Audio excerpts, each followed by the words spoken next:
After last week's brief inspection of the Jeep, I've formulated a plan. I've got a bunch of parts here. I'm going to start by getting it up in the air and getting the brake hoses on the way.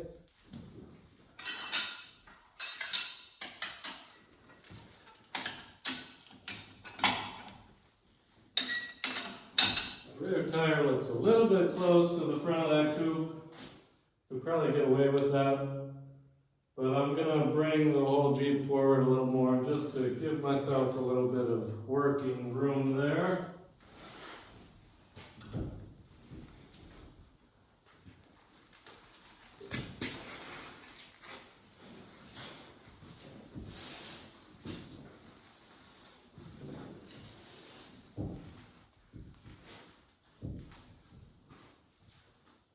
All right, that's a little better.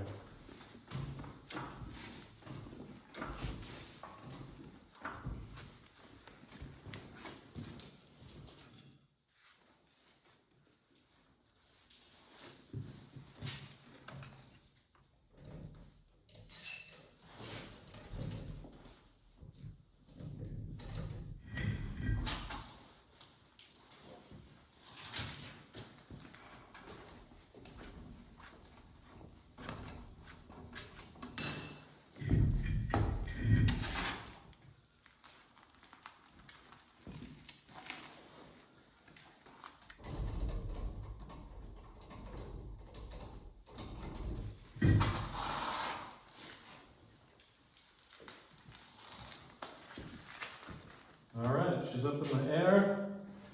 These brake pads are definitely low. And it looks like my hopes of there being an easy to remove rotor have been dashed. The fire truck is the same way, but it's been a while since I've done a rotor like that, so I'll probably try to find some info in a book first. And if I don't find any info in a book, then I will head towards the old internet. Go through some of the many ancient tomes in the library. Chilton's Auto Repair 82 to 89. Automotive Engine Rebuilding and Maintenance. There's one in particular that I think our information will be found in. Here we go. Chilton's Truck and Van Repair, 70 to 76. I bet we'll be able to find what we need in there. Let's start with that one. Soon my library will be set up and I won't need to have them all in boxes to take out one by one. I'll be able to go reference the bookshelf. But until then, that's how the bookshelf is accessed.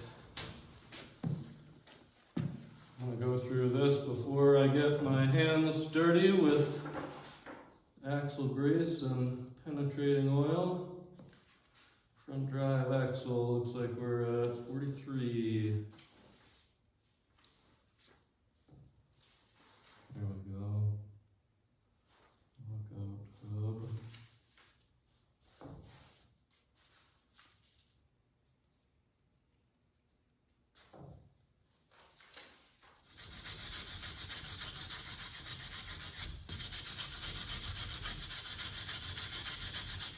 Start with the bleeder and let that empty out.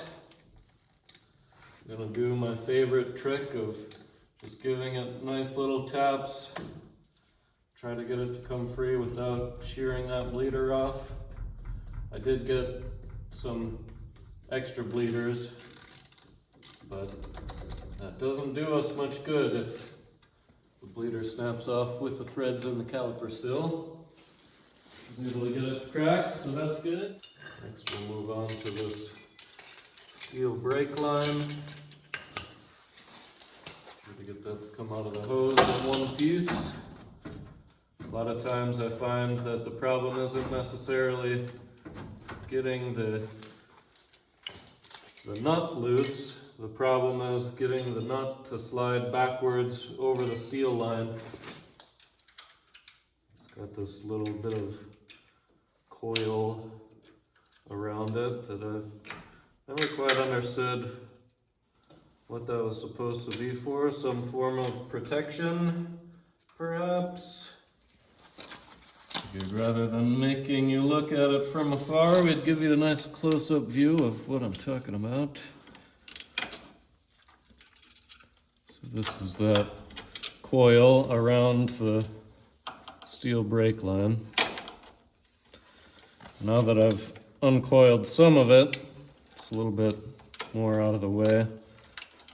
It's kind of able to compress a little bit, but we're going to want at least enough room for that steel nut to thread out of the hose and move backwards on that steel line.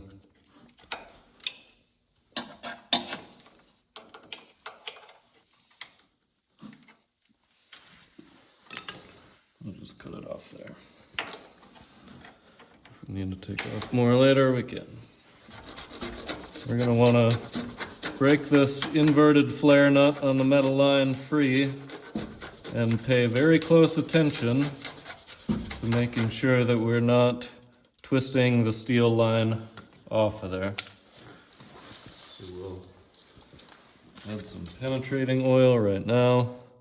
And usually what it looks like is a lot of back and forth motion, some small movements to try to break up the dust and corrosion that got in between the steel line and the inverted flare nut. Doesn't always take a lot, but usually it takes a lot. Oops, we want this on the other side.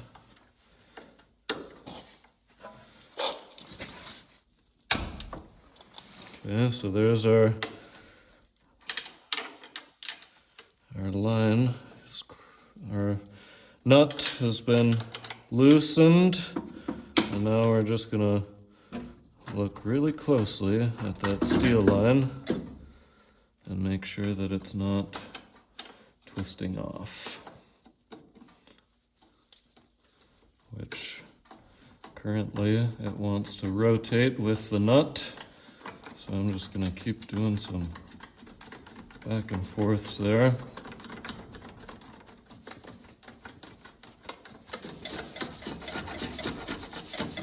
Spent a long time as a mechanic in northern Wisconsin doing this trick. Because if you shear off your metal line, it turns into much more difficult of a project than you originally intended it to be. So we're just gonna plead with that steel line to remain intact.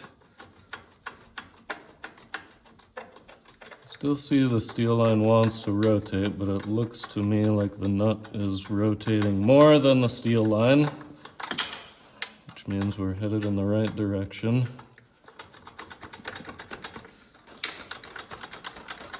Just let that penetrating oil work into that space in between the steel line and the nut. With every one of those little back and forth motions, it gets in there a little bit more, hopefully.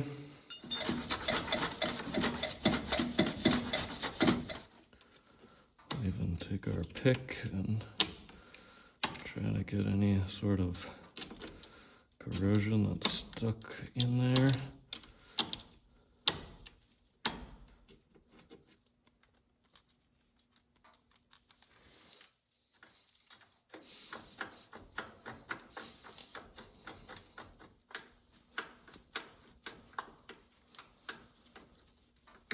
Kind of holding the back of the steel line where it goes through the frame.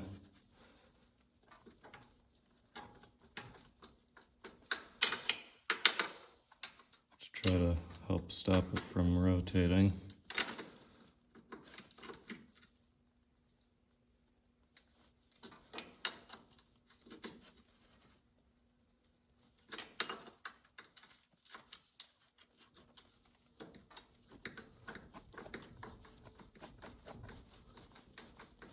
Seems like we're making progress.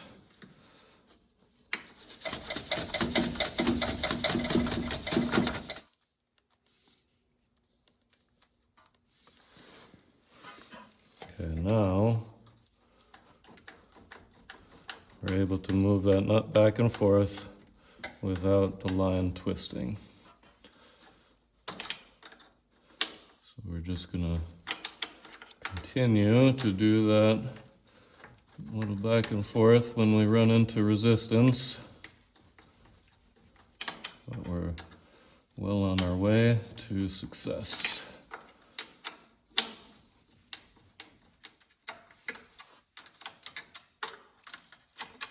There we go. Steel line is free.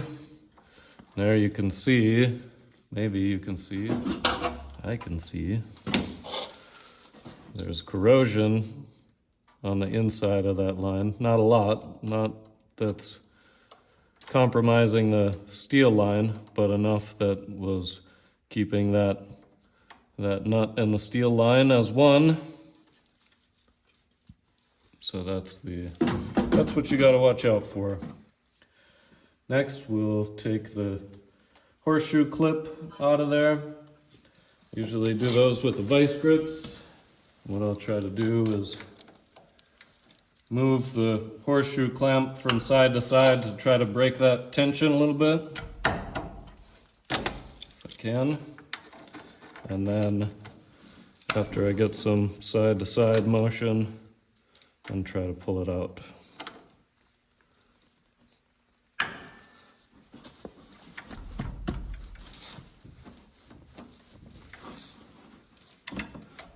This one seems pretty well on there.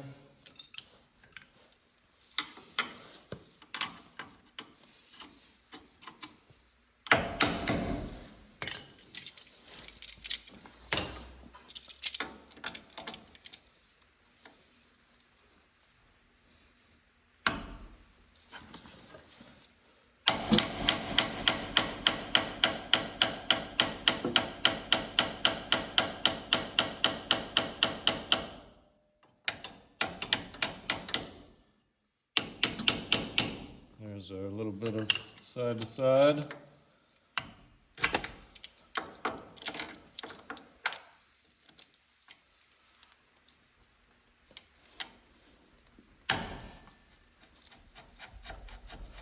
That kind of breaks the tension from in between there. You can see the corrosion on the inside of that horseshoe clip is freeing up. It should be able to slip straight out.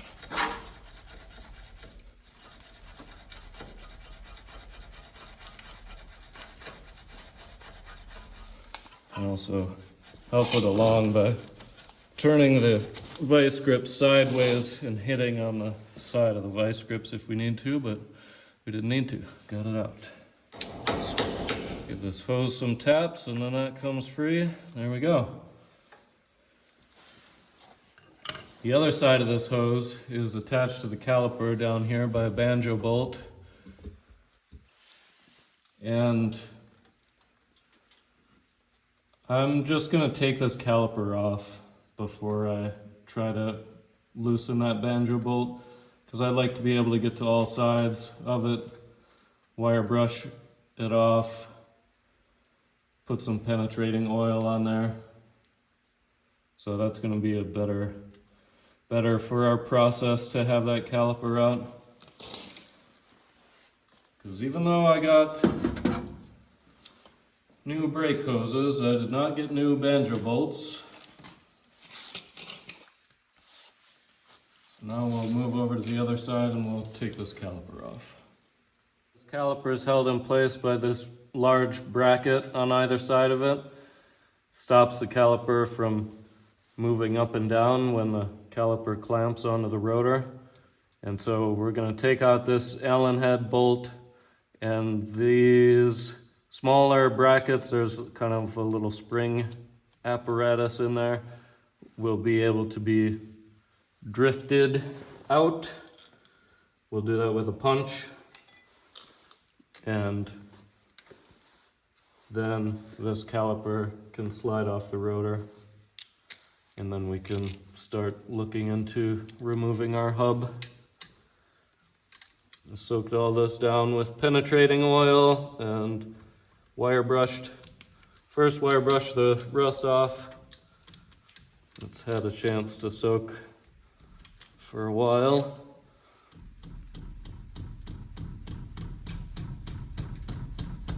But I always just start with little taps to get it to move, because if you just go all in, oftentimes you're going to shear those tiny little threads off, and then you're going to wish that you took the time to protect them.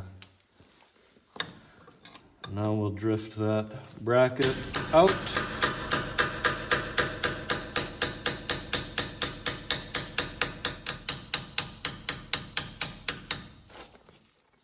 Try to hold on to the bracket and the punch at the same time.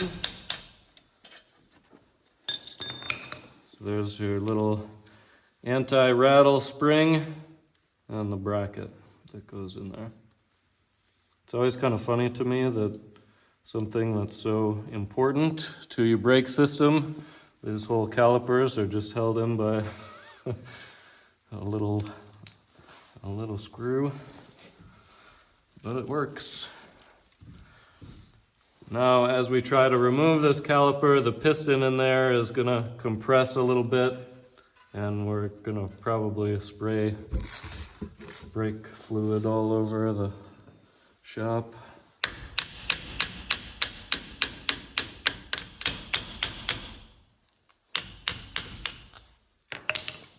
Compressed pretty easy. Those pads are low, so we're doing the right thing. And we're just going to let this caliper drain out. There's the head of the banjo bolt. You can see why I wanted access to that before I tried to loosen that off. Looks like it's been a while since that banjo bolt has been out of there. So we'll be able to wire brush that off and spray penetrating oil. These calipers float on this bracket, and so a lot of times when it seems like the piston of the caliper might be stuck, it's actually because it's not allowed to slide on these surfaces very well. So because we're trying not to replace the calipers, we're going to replace the rotors, but not the calipers. We're going to spend some time cleaning up all of the surfaces that ride on each other. And maybe I'll use a chipping hammer to take the rust off, and maybe I'll use a wire cup brush on an angle grinder, but I'll clean that up real nice, and I'll just put a smidge of grease on those surfaces. You don't want so much that the grease is, gonna soak down onto the rotors, but you want just a little bit to help that motion.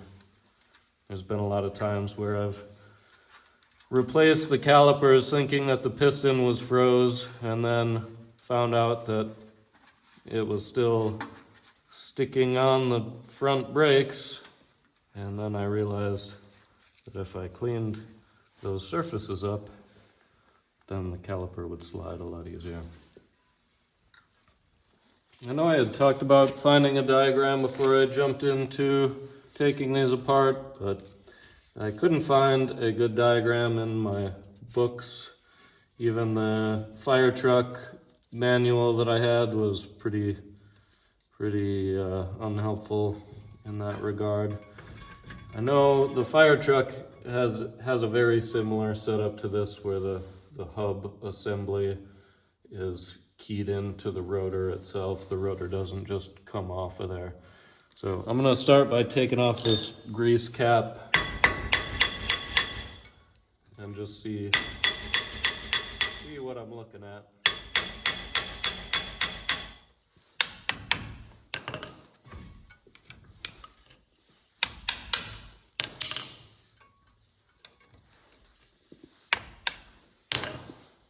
just want everybody to know this is a ruined flathead screwdriver. I don't dare use my good flat blade screwdrivers for chisel pry work.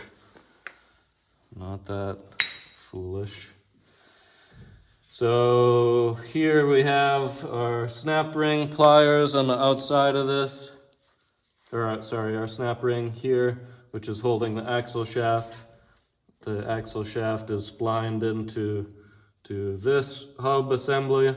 So we'll need to take this snap ring off and then unbolt the outside of the hub. And that is probably going to show us the axle nut. And I've got a pretty good selection of axle nut sockets, so hopefully I have the right one. And then the axle nut socket will be able to take this whole piece off, and then we'll reassess the situation. I can't remember if we knock out the lug studs first through the back and then the whole hub assembly, or potentially we'll be able to put a piece of wood over the top of the hub assembly and push the whole thing back with all the lug studs at the same time. Can't remember exactly. I'm getting ahead of myself. We'll get the snap ring off of here and we'll get the outer hub assembly taken off.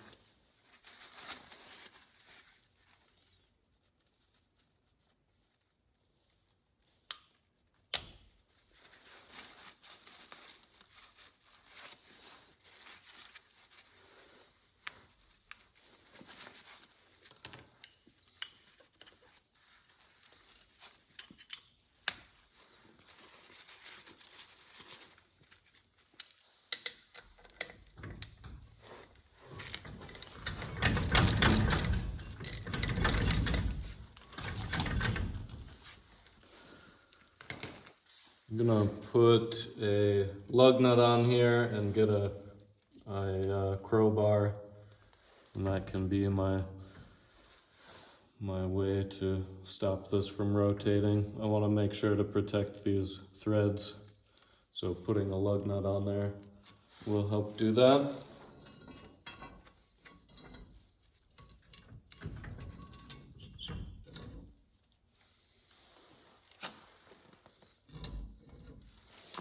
Go.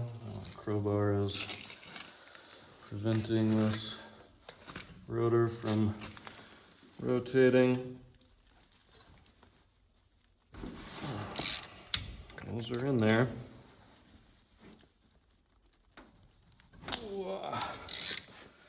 Definitely would not have been able to hold that rotor by hand and still do this. Some of these are pretty tight, unnecessarily tight.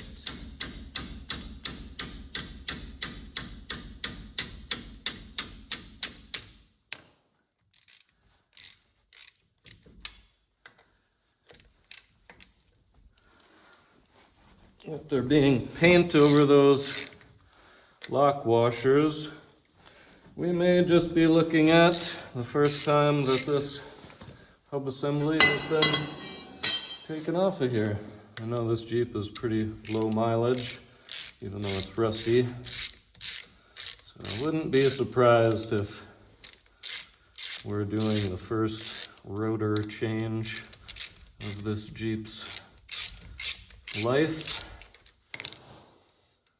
It's always interesting. We were talking about the brackets that hold that little bolt that holds the caliper from sliding off of there. These little splines on the axle shaft, which you probably can't see very well from that distance, are what the whole drivetrain relies on. And it's just interesting to me that you put something in four-wheel drive and put all of the strain on it, and it all comes down to these tiny little splines on the ends of the axle shaft not giving way. if this Jeep had lockouts, which you might have seen me lock the hubs in place on the Dodge in the Blizzard video, then these splines, it would have a hub that bolted on here that freed the splines from the hub, from the splines from the axle shaft, and that would allow the whole rotor assembly to spin without engaging the axle shaft. But this doesn't have lockouts, so this is always in place, always locked in. Those are the little splines, and the axle shaft has those as well.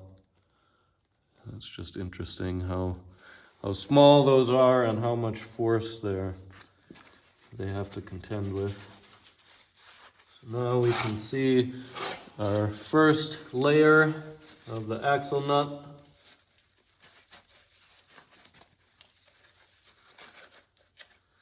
And also we can see that somebody has been in here before, so this isn't necessarily, even if it is the first rotor change, it's somebody's been in here before because they didn't have the proper socket, and so they just used a cold chisel and bashed that nut out of there.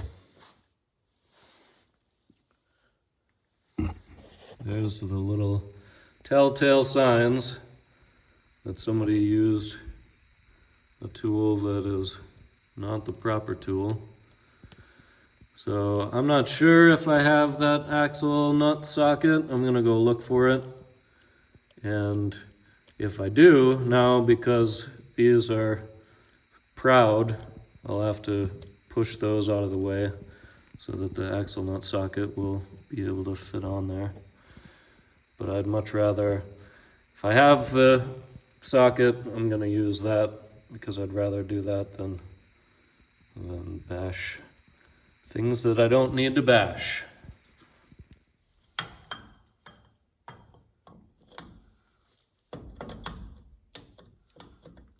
It's over, it's not great, but it's gonna be better than using a cold chisel to bash that off of there.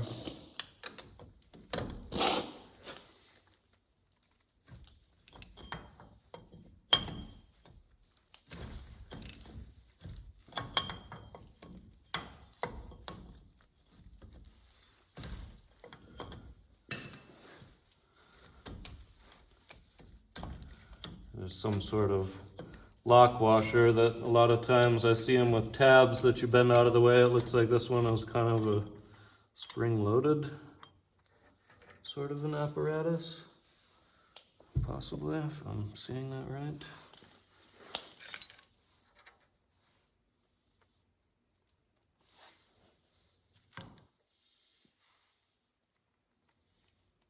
Or maybe, again, somebody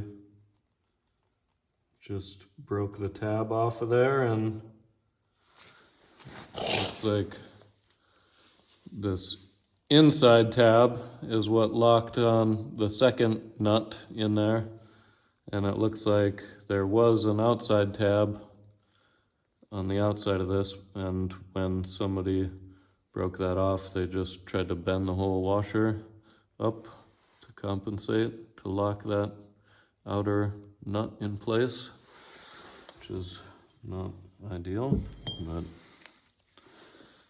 kind of stopped that outer nut from spinning.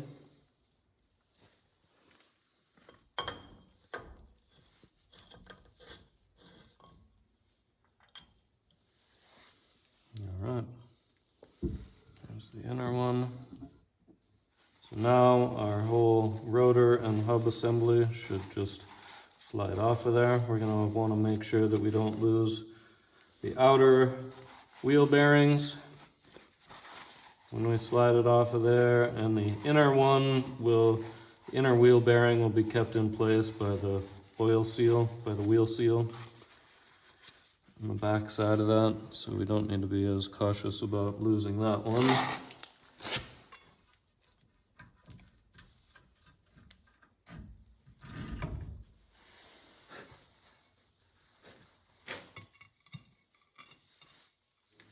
can see the lug studs are pressed into the back of the rotor.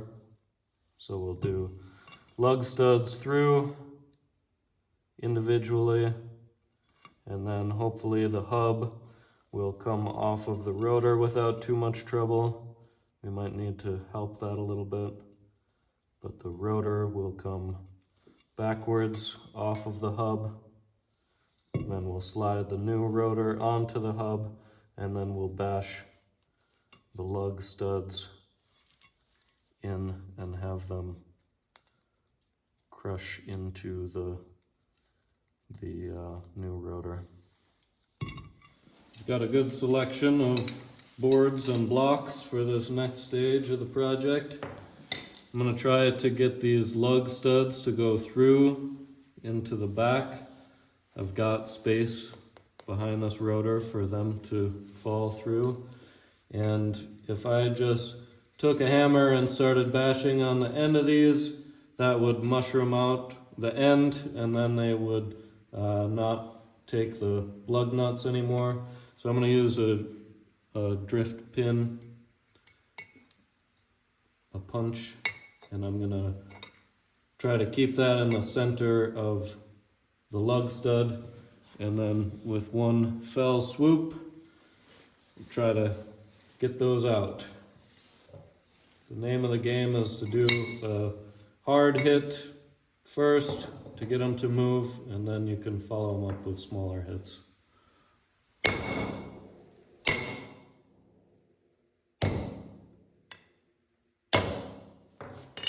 Okay, so far so good. Actually, if I look at it closer, it looks like they knurl into the hub assembly, and it looks like the rotor, the part on the rotor is smooth. So we'll center that. I'll get a small piece of wood that I can use to pound that out. If we have to, we can move to a shop press, but I've had luck with getting these to move before in this way. So we'll just start with this, and then if we need to, we'll move to the shop press.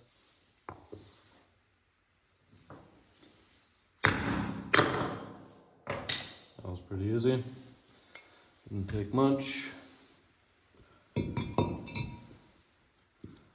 Now our hub assembly is separate from our old rotor, and we can get our new rotor over here. We'll want to protect the face of the new rotor so that we don't get oil and stuff embedded in that. But then we'll just reassemble that in the opposite way that we took it apart. Clean this up a little bit so that we don't have any grains of sand or rust prohibiting a good seal in between the two. We don't need to worry about water getting in there, but we do need to worry about making sure that those surfaces are mated together properly.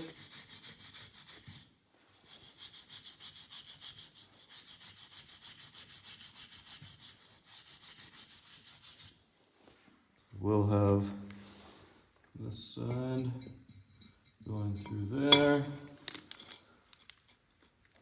and that must have just been a little bit of corrosion in there. It must be the lug studs that locate that. All right, so I've set the rotor and the hub assembly into the wheel. I've got the lug studs started so that I'm not going to be mashing the threads of the lug studs into the wheel. And now we'll start pressing these lug studs, and the knurls on the lug studs will make their way into the hub assembly, and the smooth part of the lug stud is going to help us locate the rotor.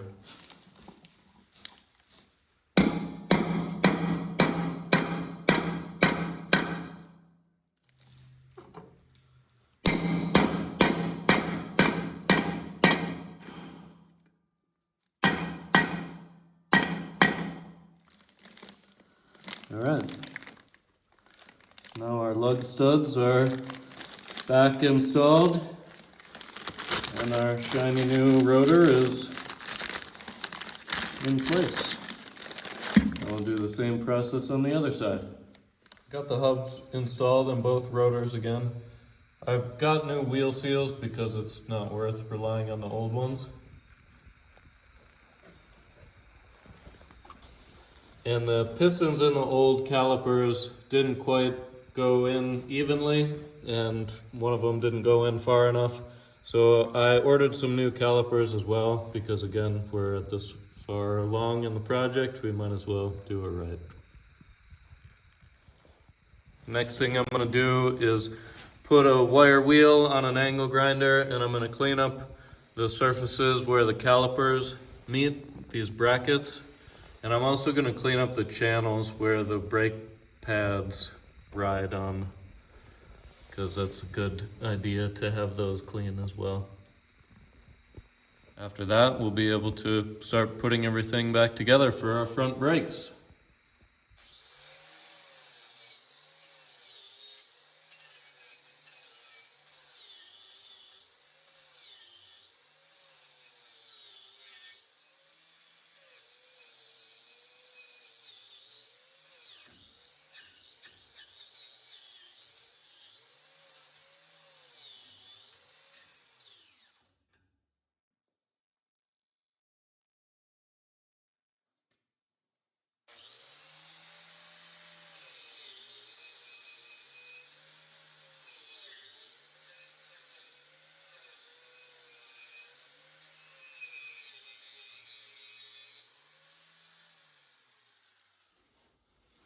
Be all ready for reassembly. I cleaned up the spindle where the wheel seal rides. I'll put some new grease on that surface. Doesn't feel like there's any sort of burrs or anything, so that should be good. And I cleaned up the brackets. Those also feel really nice, and I will put less grease on the brackets to make sure that the caliper is good to go.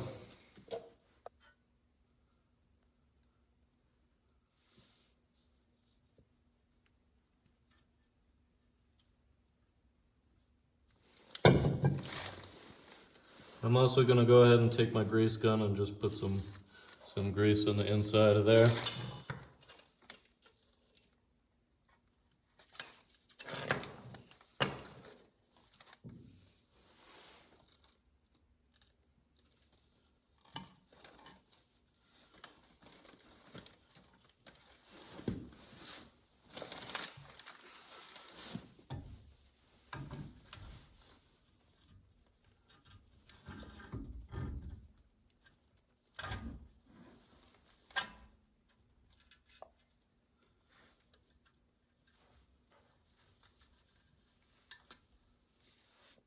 Put the ones with the less of a burr further back in there. So first note, we're gonna seat the bearings, make sure that the rotor can still spin freely, and we're gonna back it off about 1/8 of a turn.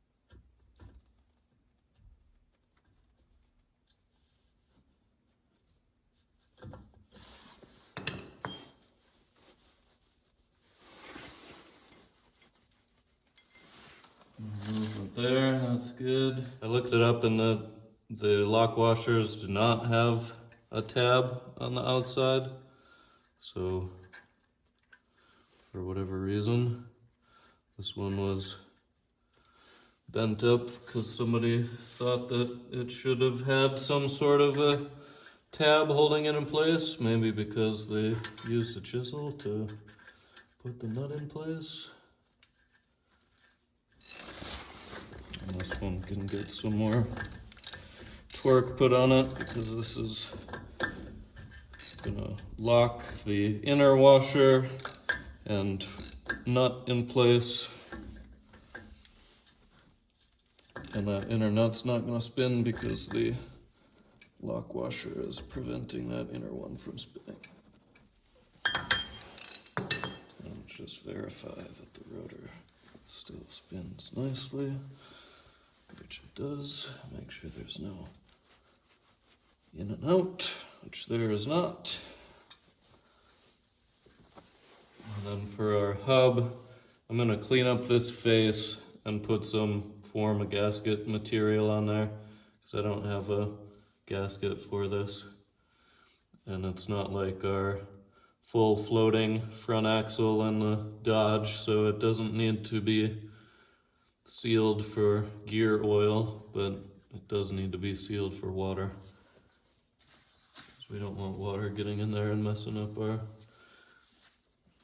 bearings. You'd use RTV here instead. I don't happen to have RTV at the moment, so this will work.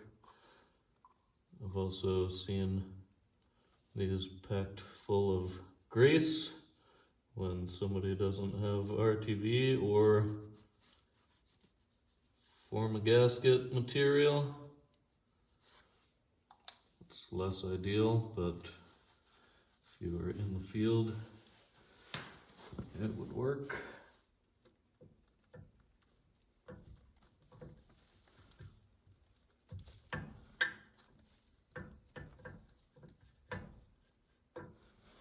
We want our axle shaft to come further out. There we go.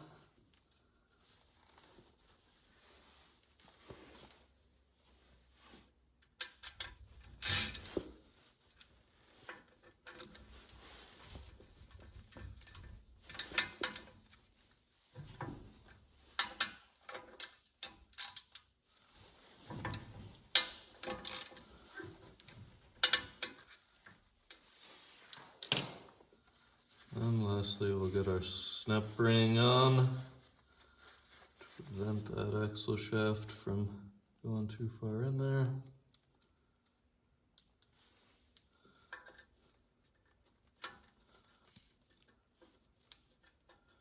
There we go. That is correct. Grease cap is gonna come off easier the next time than it went on, but it's on there, so that's good. And then I'll use my brake clean very sparingly because I absolutely hate the smell of it. I'm also gonna get a tray down here to catch it so it doesn't wreck my concrete floor. And we'll clean this up, both the front and the back of the rotor, just to make sure there aren't any fingerprints on there before I put the new pads on. I might need to reapply some of the grease there if I get brake clean on there. And then we'll put the caliper on, and then we'll put the hose back in.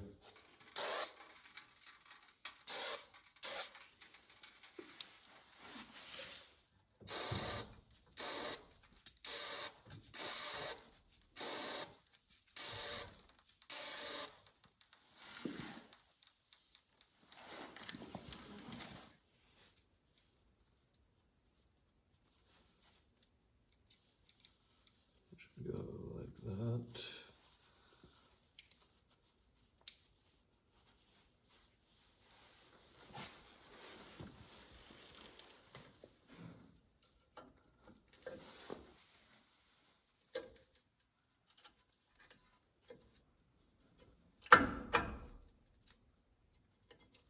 Okay.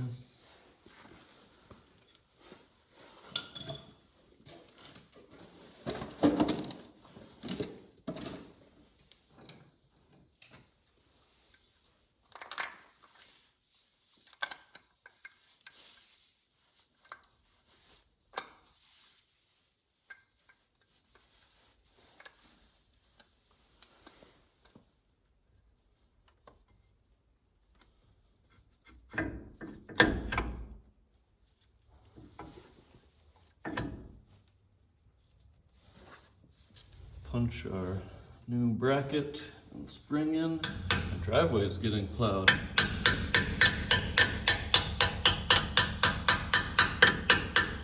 Nice feature. Now that's centered.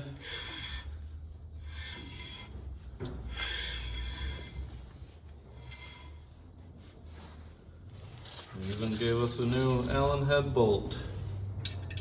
They're so nice.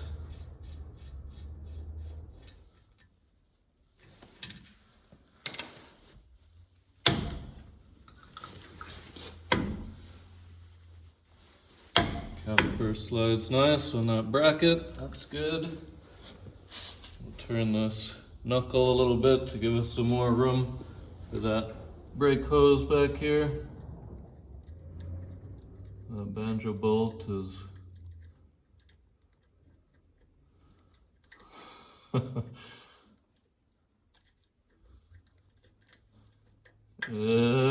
is not gonna come out of there. Whoops. That's funny. Seems like a little bit of oversight on the design. Yeah, that's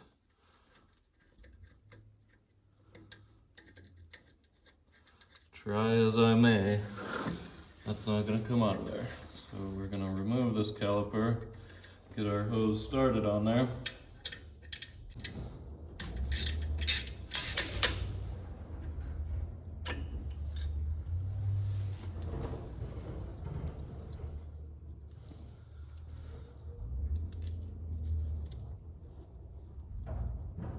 Still plenty of room to thread that in. So that seems like a possible design flaw. I'm just gonna get that started, that banjo bolt started enough. Get it finger tight in there. I'll wait until the bracket's all the way in place and the hose is where I want it before I tighten that down.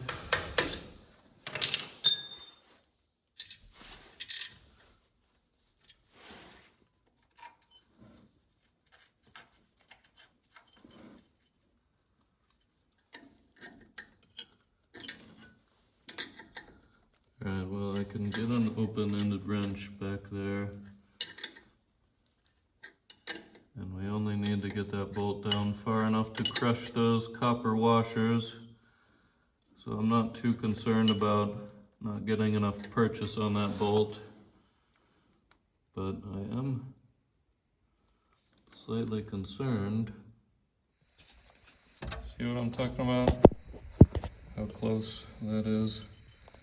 If this hose was rotated in any different position, it's gonna connect with the bolt on that steering knuckle. And I don't have enough room to get a close-ended wrench back in between there. So if anybody ever wanted to take this banjo bolt off, they'd have to remove the caliper, which isn't the end of the world, but it's kind of a pain in the butt. But we've got clearance in between there. I don't know. I'm gonna trust that that's gonna work. Now we'll move on to getting that steel line into the hose.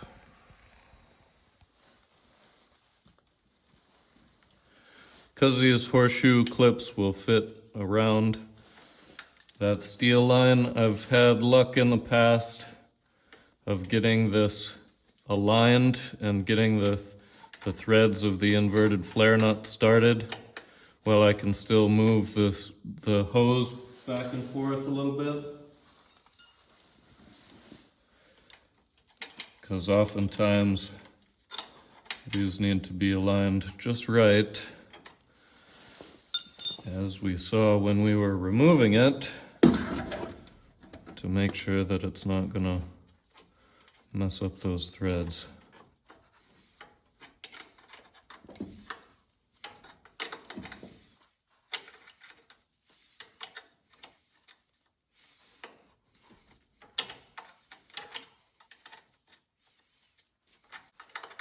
Might seem like I'm being overprotective of these inverted flare nuts and these steel lines. You can laugh at me all you want, and I will laugh by not having to to put new steel lines in place. That is a job that I prefer not to do. Prefer to avoid if I can.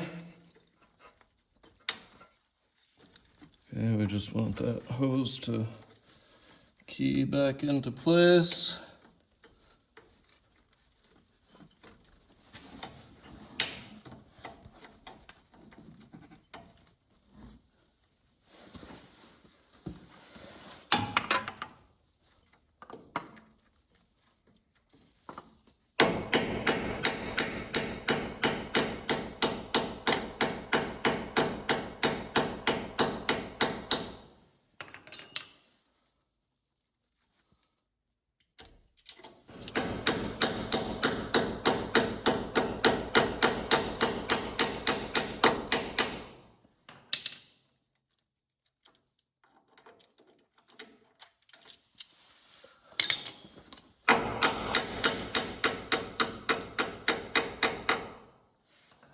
Wow, that took a lot more than I expected it to. I wouldn't want to be the person that's taking that horseshoe clip out. And I better be careful what I wish for. More times than once I've said that, and then I end up being the person that's doing that job that I don't want to do. All right, last thing I'm gonna do is tighten up these brake lines and tighten up the banjo bolt, and then we'll be done with this side and we'll move on to the next side.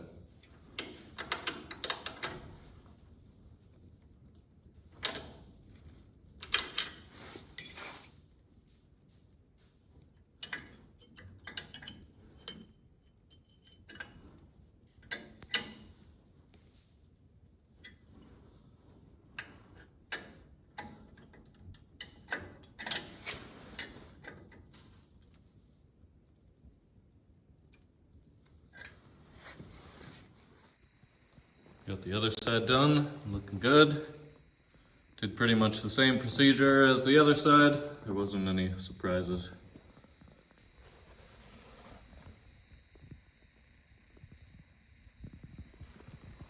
The next thing that I'd like to do that I'm not really looking forward to is getting the rear hose out of there.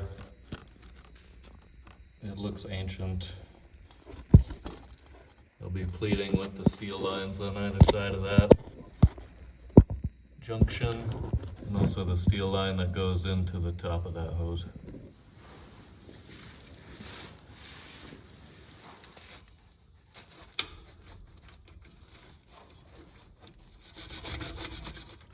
I don't know if you can see it, but we're getting it.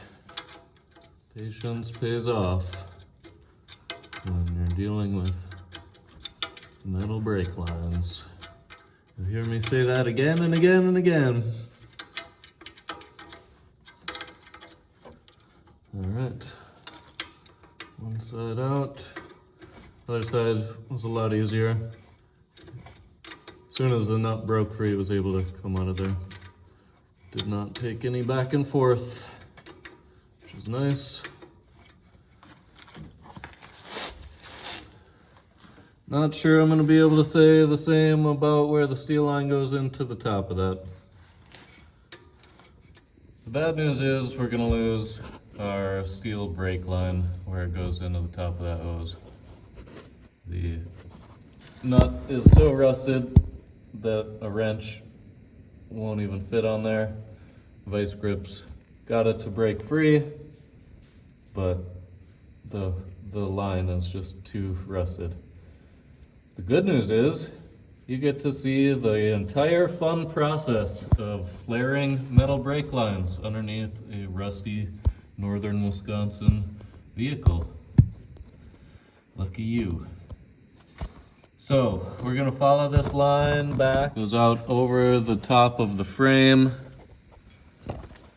next to the fuel lines and comes down this one here. And then it goes along the frame rail. We're gonna try to find a good piece of line and then put a union, so we'll end up doing 3 flares. We're gonna flare the old line here, and then we'll flare both sides of the new line, and we'll put a union in between. At least I'm assuming the line's gonna be good here. This is also relatively easy access, even though it's hard to tell from where I'm holding the camera right now. I can actually get to that pretty easily. Up through there. First thing we're gonna do is cut our line right up at the top of there. We know we're not gonna need it anymore because we're giving up hope. And we'll just cut it with just enough length to add on the length of the nut. And that way we can do that part on the bench, which will be easier. Come down here on the ground with me, and we're gonna look up where that steel line, this is our brake line, right here.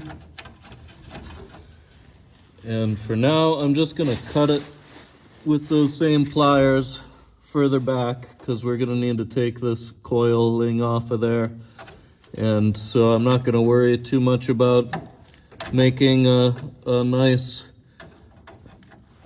cut, and we'll be able to pull this down and we'll make a nicer cut with our steel line cutter.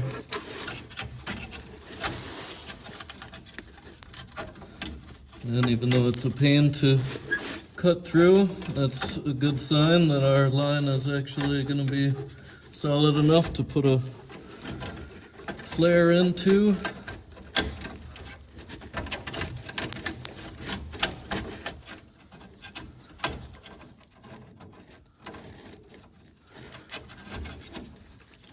Ah yes, the old brake fluid dripping on your face as you do this. I forgot how much I like that part of this job. Alright, so now our old line is cut. We'll have a template. I don't know if it heard me, but I said our old line is cut.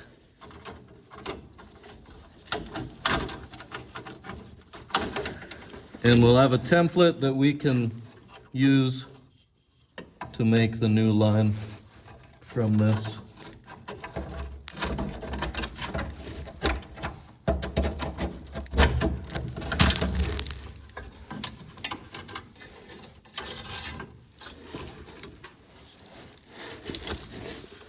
And now we'll start unwrapping this coil, and we'll see what sort of shape the line is in.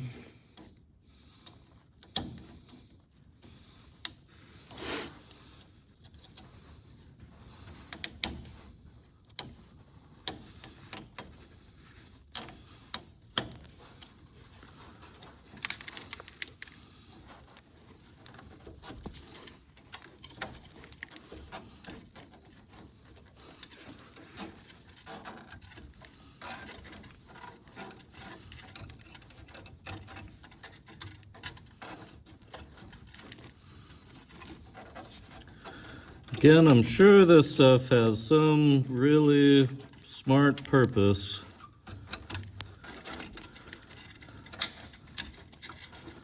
I'll give them the benefit of the doubt that they were actually trying to make something that worked better than not having it on there. But for our purposes right now, I'm gonna take off more of it than leaving it on there.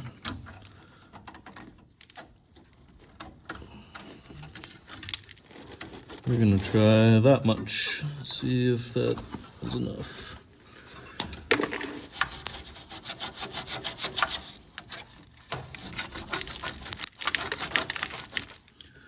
Line looks okay. Not awesome. almost like the coil was trapping dirt in there, causing corrosion. Oops. I said I was going to give them the benefit of the doubt. Use this to kind of straighten the line that's there, because we're going to need our flared nut to slip over that after we get a nice clean cut.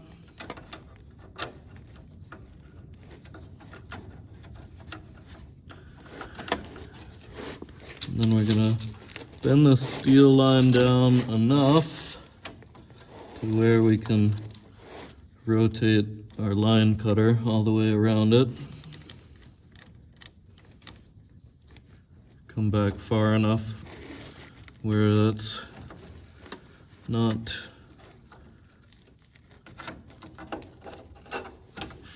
damaged from the wrench.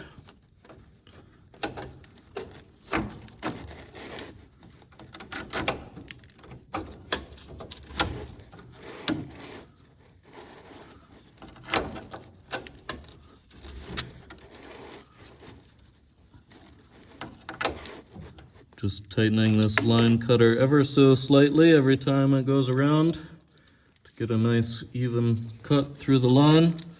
And then we will make sure that it's clean in there.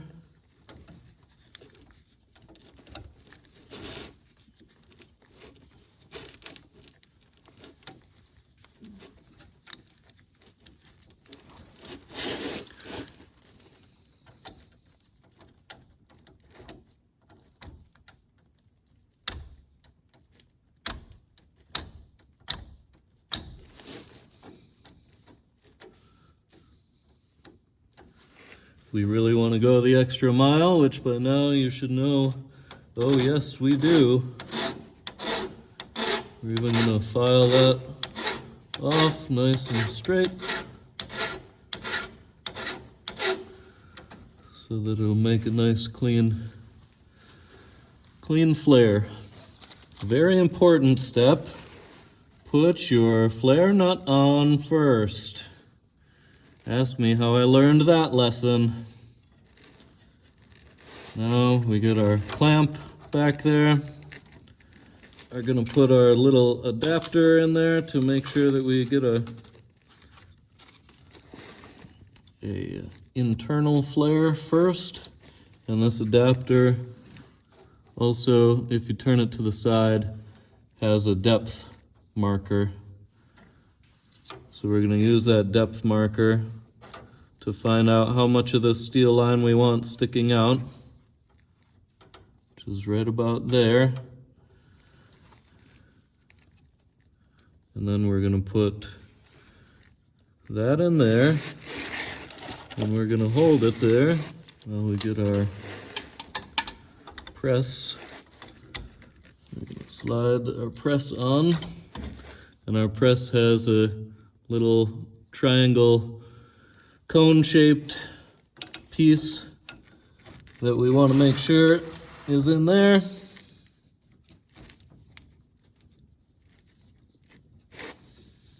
And it also clamps down onto the side of this.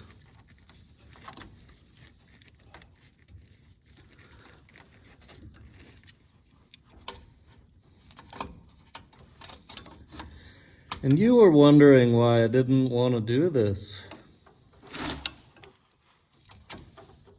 You can see that our cone-shaped part of the press is lining up nicely. It's very important that that does not go sideways.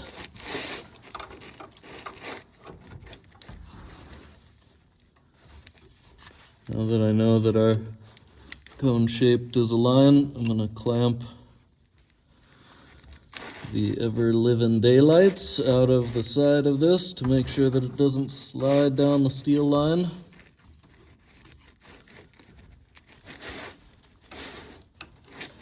Now, when that is sufficiently clamped, I'm going to bring down our cone, and we're doing the first part of the flare by bringing that cone down.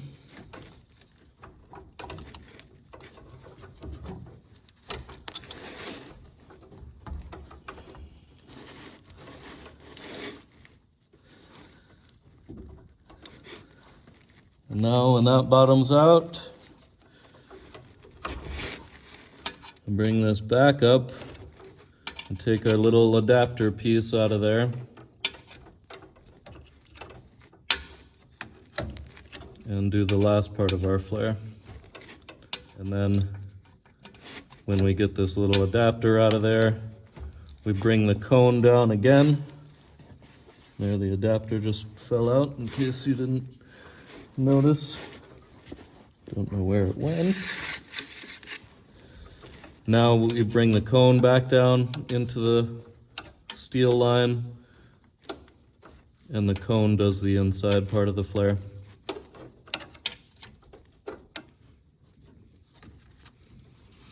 Two operations in two operations.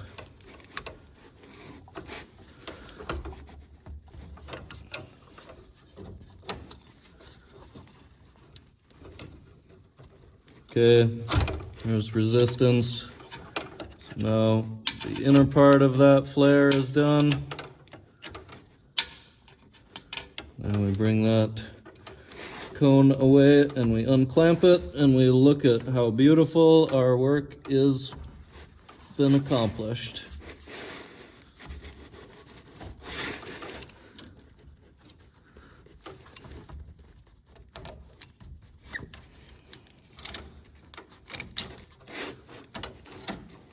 There is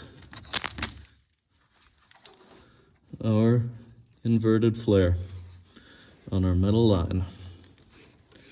Now we can take our union that we're almost out of,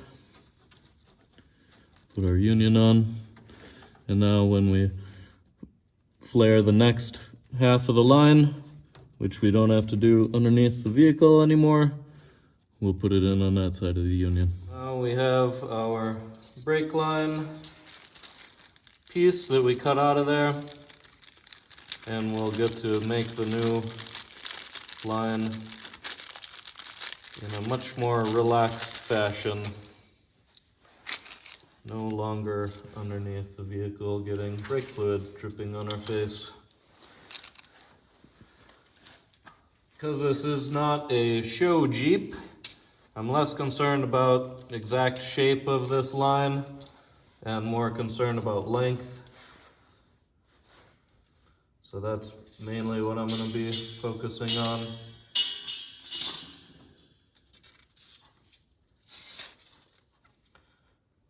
You'll notice that this nickel alloy line bends way easier than steel line, and it also doesn't rust, which is a nice feature. You might be wondering, well, why aren't you replacing the whole line? Well, that's because I don't have enough of this. Alright, so there we have our general shape. Not exact, but we're not going to run out of steel line when we get down there. And we're going to need enough for the flare and this to both sit on there.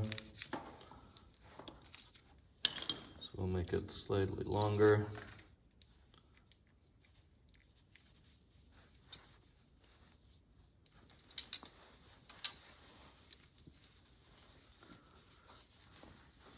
It's pretty important to go even softer on this line cutter because it'll flatten it out pretty easy if you just tighten it down. And again, ream out what just got cut to make sure that that doesn't close off in there.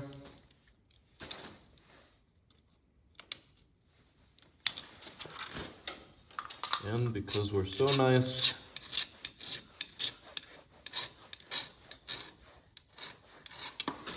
File the end of that nice and smooth.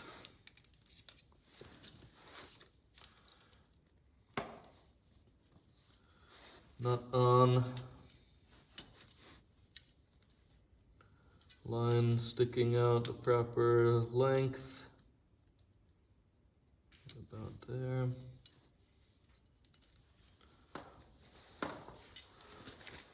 Little die mold adapter, whatever you want to call it, whatever the proper term is.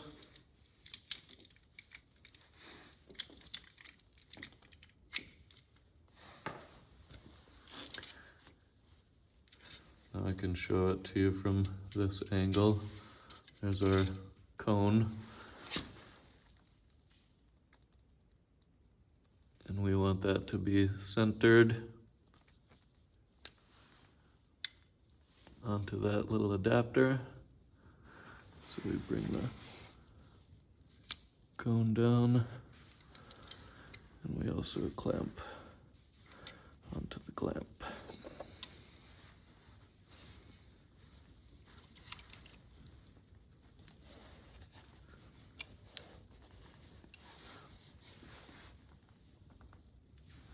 Now we verify that our cone is bringing that die down nice and evenly, which it is.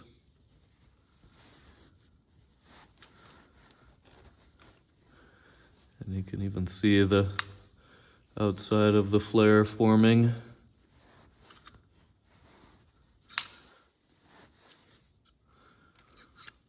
Bring it down until you feel some resistance.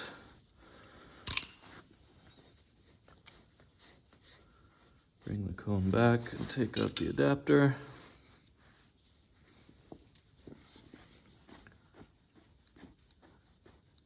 And bring it down one more time to do the inside of the flare.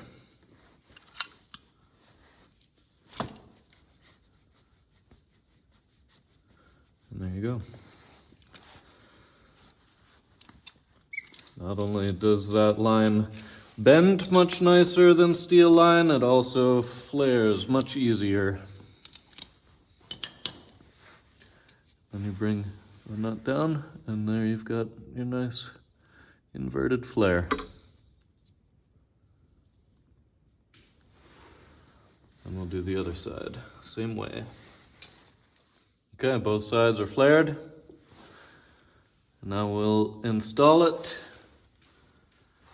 And I'm also at the same time going to put the new rear hose in so that there's a nice new hose for this to be installed in.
And just like I did with the hoses that went through the frame, I'm just gonna get these inverted flare nuts started before I tighten down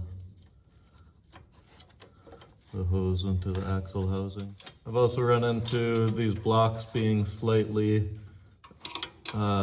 shorter than the original ones, and so after they get tightened down, find that you can't put a line wrench on there. All right, our new metal line is in, our new hose is in, and the old steel lines to the drums are tightened down. Everything should be good to go. Now we're ready to bleed the brakes. I'm going to use my favorite method of solo bleeding, which I've shown before, but I take a jar of clean brake fluid, I put the hose on the bleeder, crack the bleeder, and then I set the jar in a place where I can see from pushing down the brake pedal, which in this instance will be ahead of the axle, and that way keeps a vacuum and it blows some bubbles to let me know when all the air is out. If I set the light behind it right there, then it's easier for me to see. I already filled the master cylinder, so we should be good to go. Now we'll be looking for bubbles right down there.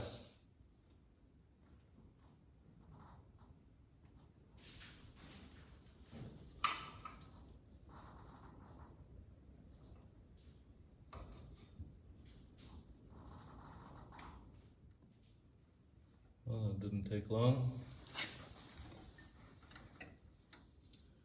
Now we'll tighten the bleeder and we'll move to the next one. The rear should be done. Now the front is set up. Again, I've just cracked that bleeder. I'm assuming that these are going to take a little bit longer because I know these new calipers are totally empty.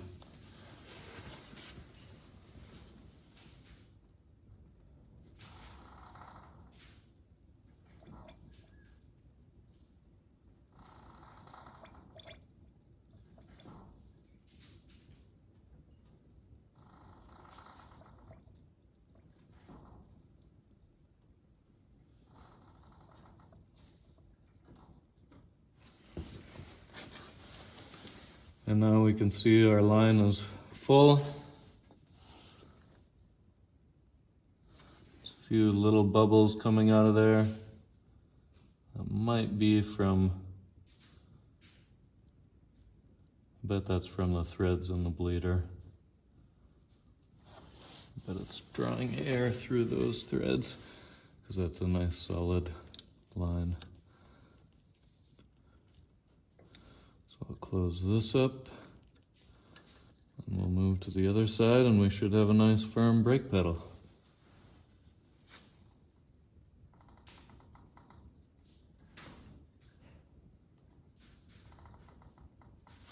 All right, that should be it.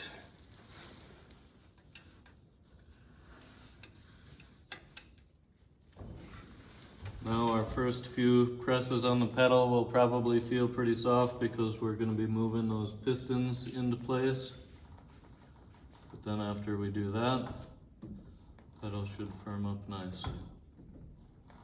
But that pedal's feeling pretty soft, so we might be losing fluid somewhere.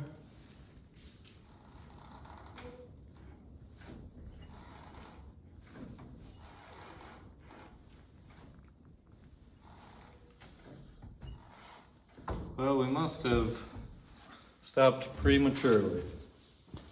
So I'm gonna set that up again and we will bleed some more. Well, I'm not quite ready to give up on it yet, but I might need to have more than one person on hand for bleeding these brakes. It's giving bad master cylinder vibes, but I don't know. Maybe with a second person holding the pedal down while I operate the bleeder valves will help.